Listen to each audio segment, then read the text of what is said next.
In the Battle of Trafalgar, my great-great-great-grandfather was the only person to die. Great-great-great-granddad, that was a one-man strike. They tried to sail their lifeboat, but it was too rough. But she'd been born in Sicily through the Napoleonic Wars. She was in Sicily.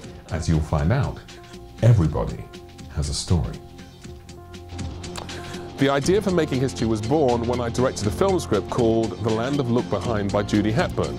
And in the script, a young boy of 15 discovers that the first person to the North Pole in 1910 was a man called Matthew Henson, a black man.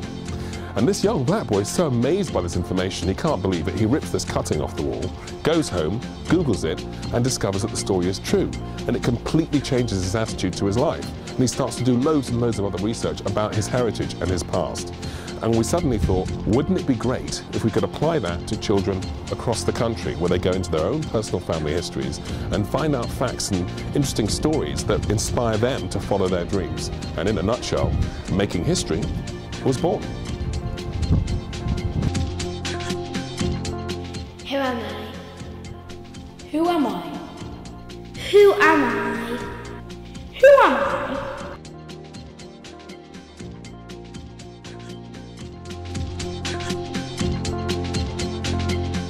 Child getting involved with their own past, well, they're just going to be motivated, aren't they? They're going to be motivated to get on with it. And actually, what we're finding is they're actually quite addictive.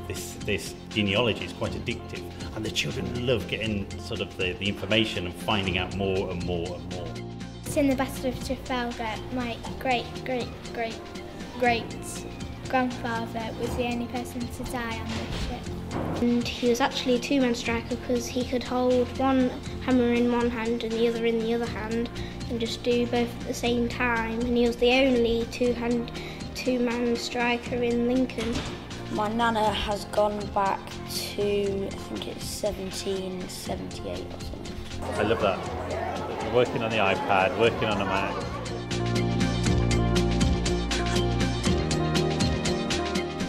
February the 20th, 1869. You see that?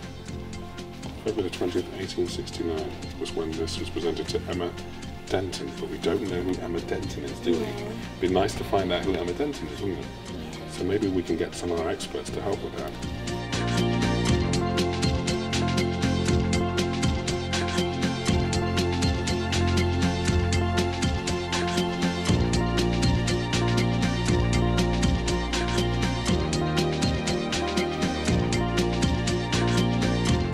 It kind of adds more identity to yourself, so you don't see yourself as just being, you know, English or whatever. You can look at yourself and think, I'm Irish, you know, I've got some like naval background in me.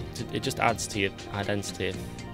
Obviously I found out quite a lot about my family history, but it's also helped me connect a lot more with a lot of my family members that I wouldn't otherwise talk to.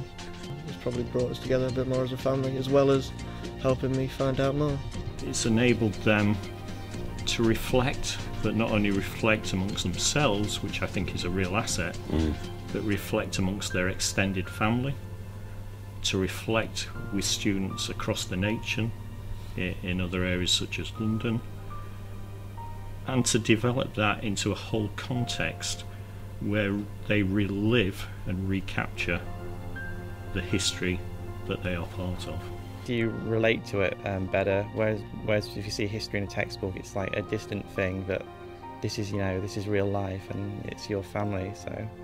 My granddad's last name is Loxley, and we were wondering if I was related to Robin of Loxley, because, well, there's been some rumours that we're related to it. So it turns out that this family member was hanged for murder in Warwick Castle, and his body was then taken to Birmingham University for dissection in the medical school. I've seen real creativity in my students, really developed independent research. They truly are making history. Who am I? Who am I? Who am I? Who am I? Who am I? Who am I? Making History. Everybody has a story.